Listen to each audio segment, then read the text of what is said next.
Bonjour à tous, je m'appelle Maëve Guibert, je suis mère d'un enfant de 5 ans.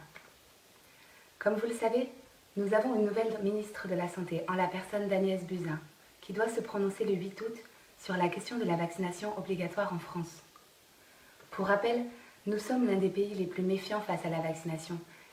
Et face à cette défiance, Marisol Touraine a organisé une concertation citoyenne qui fut dirigée par un homme ayant reçu en 2013 un prix du laboratoire pharmaceutique Sanofi d'un montant de 100 000 euros. À la suite de cette concertation, Marisol Touraine a proposé de faire passer le nombre de vaccins obligatoires aujourd'hui en France de 3 à 11. Si je viens vers vous aujourd'hui, c'est parce que nous avons peut-être un moyen de couper l'herbe sur le pied à un gouvernement inactif depuis de trop nombreuses années face à cette épineuse question.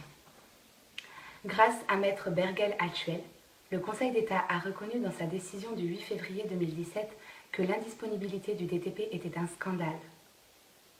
Aujourd'hui, nous sommes prêts à revenir devant le Conseil d'État cet été.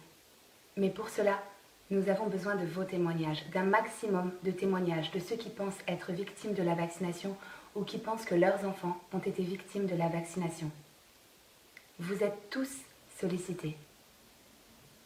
Quand j'ai découvert cette énorme supercherie, le problème national de l'indisponibilité du DTP et de l'obsolété de la loi, quand j'ai mis les pieds bien malgré moi dans cet immense bourbier, il m'a alors semblé normal de faire partager mon histoire, de dire aux personnes autour de moi, de parler non seulement de la dangerosité de l'acte lui-même, mais de l'incapacité pour nous tous de réaliser cet acte. J'ai reçu un mail, 10 mails, puis des centaines de mails, principalement de témoignages. Or, j'apprends qu'un appel à témoignages a déjà été lancé et que seules 3 personnes ont répondu. 3. Vous êtes des centaines à nous écrire chaque jour, la plupart du temps en panique, pour demander de l'aide, pour essayer de déchiffrer la masse opaque de l'information. Des centaines à venir publier votre impuissance et vos craintes. Vous écrivez des messages de colère qui demandent pourquoi cette situation détestable vous est imposée. Vous râlez parce que le gouvernement ne fait rien. Flash News, voilà 9 ans que le seul vaccin obligatoire a été retiré du marché dans l'indifférence la plus totale des ministères successifs. Non, il ne faut pas attendre du gouvernement qu'il fasse éclater un pareil scandale sanitaire et financier. Vous seuls, nous seuls, en avons la capacité. Un peuple se libère lui-même. Après tout, l'histoire a prouvé de tout temps que seul le peuple a amené de grands changements. Car ils sont une poignée, et nous sommes des millions. Mais aussi nombreux que nous puissions être, nous ne valons rien si nous sommes des millions à vivre dans la peur. Quelle peur? La peur d'être pointé du doigt parce que vous avez fait ce qu'en votre âme et conscience vous pensiez être le mieux pour la santé de vos enfants. La peur d'une justice qui est censée vous protéger et protéger vos droits. La peur enfin d'être acteur et non plus spectateur.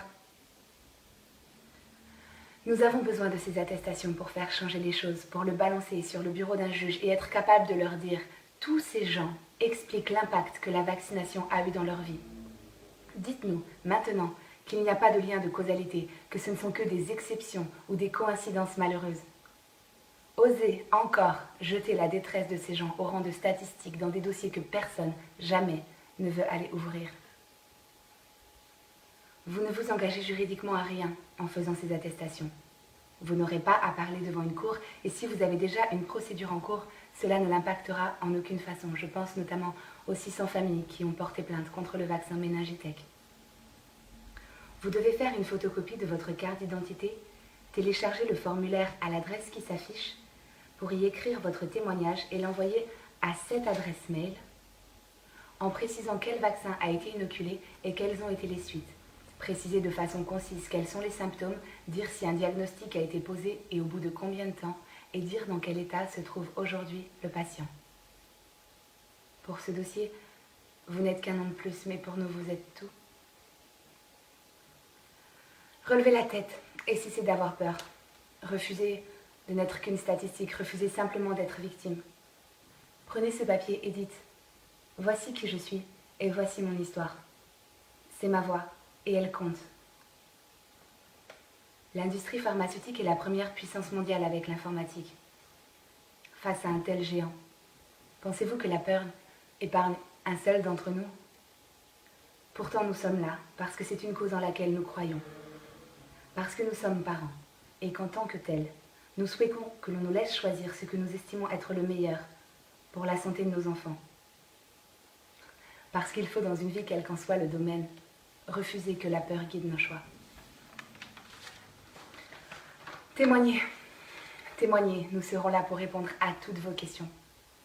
Mais vous n'aurez plus jamais le droit de vous plaindre de la situation si vous n'êtes pas prêt à faire quoi que ce soit pour l'avoir changée.